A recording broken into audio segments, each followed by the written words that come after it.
With yet another YouTuber exposed and cancelled this year, content creation as a whole has begun to be looked at under a different light. Every week it seems like I have to brace myself for who's going to be exposed next. It's insane to see the amount of secrets that have been brought into the light throughout this year and has brought a lot of shame to the platform as a result. With some of the biggest content creators on the platform getting exposed, YouTube is beginning to look more and more like Hollywood in the worst ways possible. It's actually kind of painful because some of these people that I've looked up to have turned out to be shady and phony, and the problem doesn't seem to be going away anytime soon. With more and more creators getting exposed, advertisers may soon not want to work with content creators, and we could be seeing the end of YouTube. Some of these people are moving with crazy malice and no integrity to the point it leaves me to ask one question that you and I are probably thinking. Are your favorite content creators just bad people? I don't know. Watch the video and find out. Cancellation. You've seen it, I've seen it, everyone knows how getting cancelled works. Whether it be a celebrity that you absolutely despise or your favorite superstar that has inspired you at one point in your life, we've seen and witnessed people with high status get their true colors exposed in real time and watch their careers dwindle into the wind in the blink of an eye. Now, I'm not talking about cancellation over something that's small, like political incorrectness or a tweet from 12 years ago that just doesn't age well. Hell, technically people try to cancel me over a thumbnail I made on a video they didn't even watch. That's the stupid type of cancellation. The people that are on Twitter all day that don't have lives and want someone to lose everything over something really small. Another type of cancellation is the controversial cancellation, the type of cancellation that has everyone on the fence on whether that person should be banned for breaking certain rules or taking things too far. Someone that comes to mind for this example is Gideon. Now, I know a lot of people probably forgot about this part of his career because in hindsight, it wasn't a big deal.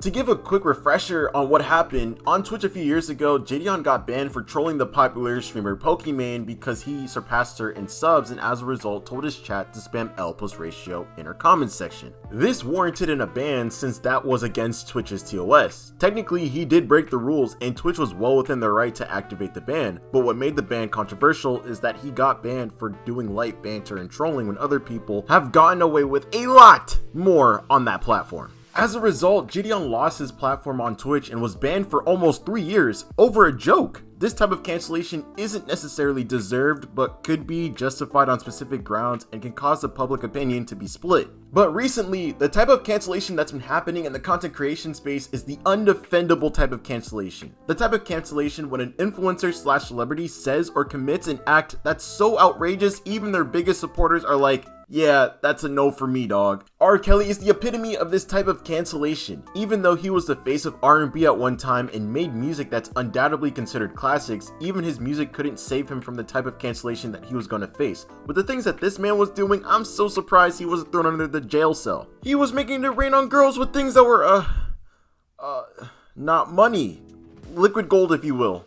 With underage girls, get him out of here. Also, he married Aliyah when she was only 15 while he was pushing 30. Dating a sophomore in high school when you're fully grown is insane. But in all seriousness, for a quick second, rest in peace to Aliyah because she had to go through that kind of situation and that's horrible.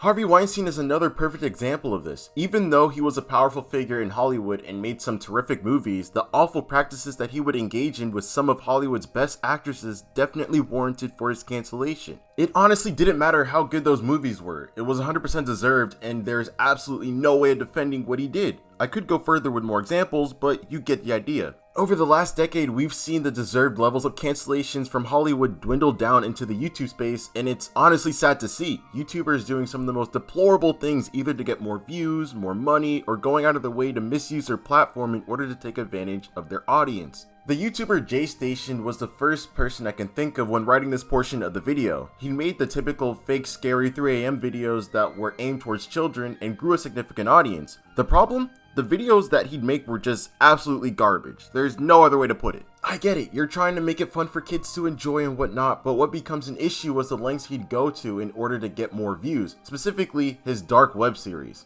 About 6-7 years ago, dark web videos were a huge thing and the stories around the dark web were interesting. JStation saw this and wanted to tap into that lane of content. He'd make videos such as buying a twin off of the dark web, buying a mom off of the dark web, or buying a child off of the dark web, which in hindsight, with the context of this video and reading the script out loud is kind of insane, but you get the point. J-Station wanted to push the envelope and to get as controversial as possible and was so view hungry to the point that he made a video about buying a slave off of the internet. Now, obviously, it was fake, but my boy, read the room! He just had a black guy wear a white hood, do a bunch of tasks for J-Station, and reinforce some of the worst stereotypes about black people while making this video. These guys recorded the video, edited the video, and posted the video thinking, yeah bruh, this is so fire. By the next day, it's no surprise that the internet rightfully cooked him and canceled him right off of the platform. He'd go off to do other horrific stuff like faking his girlfriend's death in order to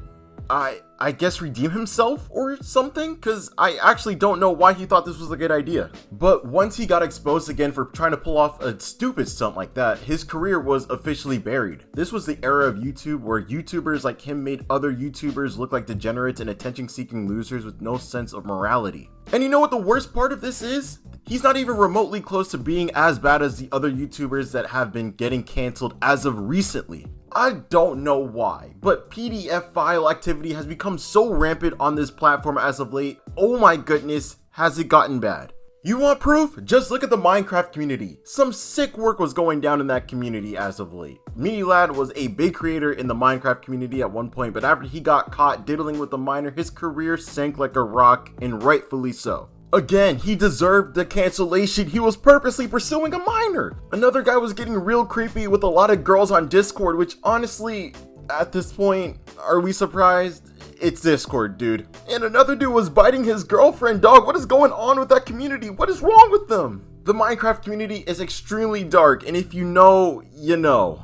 But it's not just them. Others have been brought to light as well throughout the entirety of the YouTube space. If you're on YouTube regularly, you probably know about the EDP situation already, so I won't go into detail about that. It's just a big blow to see someone that was genuinely funny and entertaining throw everything away over cupcakes. But in all seriousness though, that kind of thing isn't okay. So when I found out about the Cody Co cancellation, my heart kind of broke because he was one of my favorite content creators on the platform. Him and Noel's videos always cracked me up all the time. He was a creative genius and had a great talent for making content. When Tana Mojo came out with the allegations, I really wanted this to be some kind of mistake or misunderstanding because Cody is one of the nicest guys on YouTube. He couldn't possibly be one of those. But with more time passing by and the evidence stacking up, it's not looking good. It's not even just YouTube either. This type of behavior seems to be rampant everywhere. I mean, have you seen what's been happening on the Kick streaming platform? Every time this dude appears on my recommended page, I have to hold my breath because Jesus Christ, this is horrible. The amount of losers on this app is nuts. One of the streamers that were exposed as a weirdo, funny enough, streamed with Drake,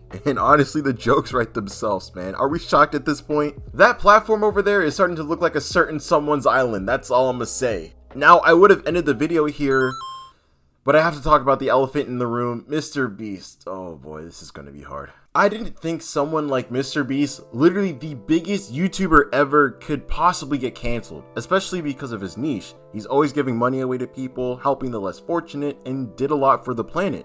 But when the allegations came out last month, I couldn't believe it. Hearing his cancellation, all I could think about was the song Mortal Man from Kendrick Lamar. The first accusation was that he faked his videos, and honestly, I wouldn't be too mad if he did because I know that money made could be given to those in need. The only things that I hoped weren't faked from him were the charitable philanthropy videos he's done, like helping the blind see again or helping clean the ocean's garbage. However, that's not even the worst of it because this guy has been exposing Mr. Beast left and right with a lot of evidence. You would have thought that he was beefing with the Riddler because oh my god, the amount of dirt this guy has on Mr. Beast is insane.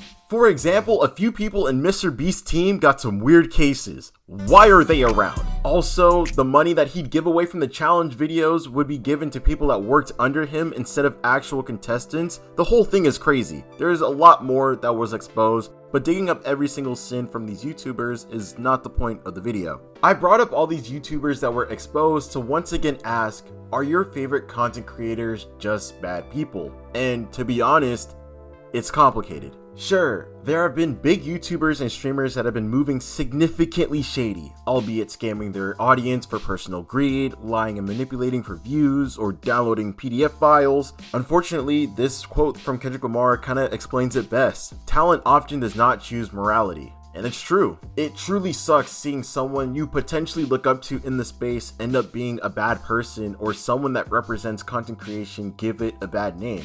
I'd even go further to say that I'd understand if you, the audience, have lost faith in content creators as a whole. Not really wanting to build a connection with creators since it seems like they're all shady. I couldn't blame you, especially with the way things have transpired over the last few months. If this is you and this is how you truly feel about content creators right now, please hear me out for a second. Even though some YouTubers have been giving the platform a bad name, there's still plenty of great content creators that make awesome content and make YouTube a great space to reside in. I know I gave the Minecraft community some flack earlier, but there's still some good content creators over there. For example, there's this guy named Nico, and he's pretty cool. All he does is play Minecraft and gives solid advice about life. Technoblade, may he rest in peace, was also a huge positive creator in the space that gave the Minecraft community a great name. Also, OG content creators such as Swoozy, Dashy, Burleezy, Patrick CC, the Vlog Brothers, Corey Kenshin, if he could just upload another video, god damn it! There are still plenty of content creators that make great videos and have high integrity in the space, so don't give up on us just yet.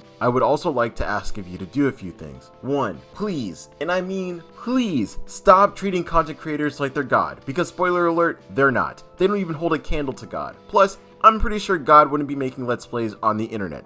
They're human. They're gonna make mistakes. There's nothing that puts them above you in any way, shape, or form. Could they make more money than you? Sure. Maybe they live a luxurious lifestyle, but that doesn't put them over you. So stop putting them on this pedestal and thinking that they're perfect people, because I can promise you, your expectations will be shattered. Instead, just treat them like regular people that just happen to make videos you like. That's it. Not being a fan, but more so a supporter. Also, try to give grace to some of these YouTubers. I'm not talking about the EDPs or the mini lads. I'm more so asking y'all to try to give people chances if they say something out of line, or to forgive people if they made an honest mistake instead of stomping them out over it. Or judging someone off of a bad tweet from years ago that clearly doesn't represent who they are today. It's so easy to judge people who put their lives out there online, where every single action and decision they make are publicly televised for the masses to see. I'm pretty sure if your life was under a big magnifying glass, you'd want some grace from time to time. As a content creator myself, I want to make you, yes you king, some promises. I promise that I'm going to make mistakes. I'm not going to get it right every time. I'm not perfect. I know. Shocking. I'm just a regular guy that yaps and hopes to make this YouTube hobby into a full-time job one day. I also will be wrong with some assessments made in my videos. If I'm ever factually incorrect or spew an opinion that's so crazy and off the wall, please hold me accountable and don't blindly follow me. You're not fans, you're supporters. Kings above all that. On the flip side, I also promise that I'll never take advantage of you kings ever with this platform that I've been blessed with. I'll never cut a corner to try to gain anything. I've always wanted to be a YouTuber since I was 16, and I'm so blessed to have 40,000 plus subscribers. Don't get me wrong, I love money like Mr. Krabs. However, I'll earn money off of merit and honesty, not through scamming like selling an awful coin then pulling the rug under you. Never ever will I sell you short. I'll always make the best content to the fullest of my capabilities, and I know that I take forever to make videos, trust me, I know. But I'd honestly rather take a year to make one video with 100% effort rather than making a ton of videos that are fake and inauthentic. You can count on that. So with all that being said, if you're new here and you would like to give me a chance, feel free to subscribe, King, and join the kings on this side of the internet. If you enjoyed this video, please leave a like for your boy, I deeply appreciate it. Lastly, leave a comment on how you feel about the current state of YouTube and how you feel about content creation as a whole. I love you kings with my whole heart, truly. Until we meet again, have a wonderful day, keep it 100, and I'll catch you in the next video. Oh, and follow me on Twitter.